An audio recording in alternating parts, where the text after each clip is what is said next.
Welcome to Vilas kitchen. இன்றைக்கி சூப்பரான மெத்துன்னு வாயில் வச்சோன்னா கரையக்கூடிய புட்டு எப்படி செய்கிறதுன்னு பார்க்கலாம். நான் 1 கப்பு அரிசி மாவு எடுத்திருக்கேன். நீங்கள் கடை மாவு எடுத்துக்கலாம். நானும் கடை மாவு தான் எடுத்திருக்கேன். 1/2 கப்பு 1 கப்புக்கு 1/2 கப்பு நம்ம தண்ணி சேர்த்துக்கலாம். ஒரு பாத்திரத்தில் ஸ்டவ்வில் வச்சிடலாம். தேவையான அளவு உப்பு சேர்த்துக்கலாம். 1 கப் மாவுக்கு நம்ம 1/2 கப் தண்ணி தேவை.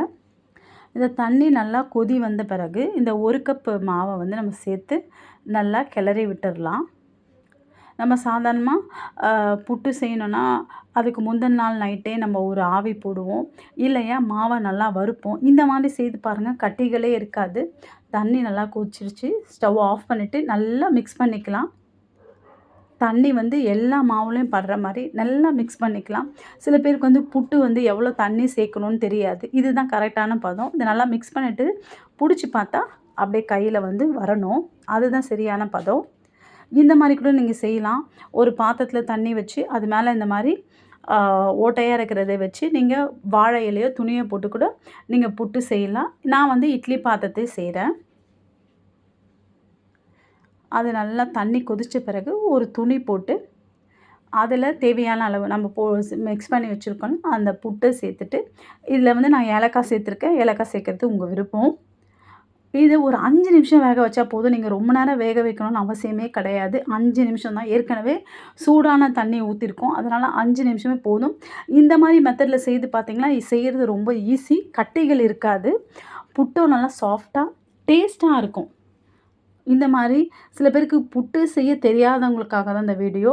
சில பேர் தண்ணி எவ்வளோ சேர்க்குறதுன்னு தெரியாது. நிறைய தண்ணி ஊற்றிடுவாங்க. சில பேர் தண்ணி சரியாக ஊற்றலைன்னா புட்டு மாவு வந்து அப்படியே பச்சையாக இருக்கும். அவ்வளோதான். 5 நிமிஷத்தில் நல்லா வெந்துடுச்சு. இப்போ உங்களுக்கு தேவையான அளவு சர்க்கரை சேர்த்துக்கலாம். இல்லை நாட்டு சர்க்கரை சேர்த்துக்கலாம்.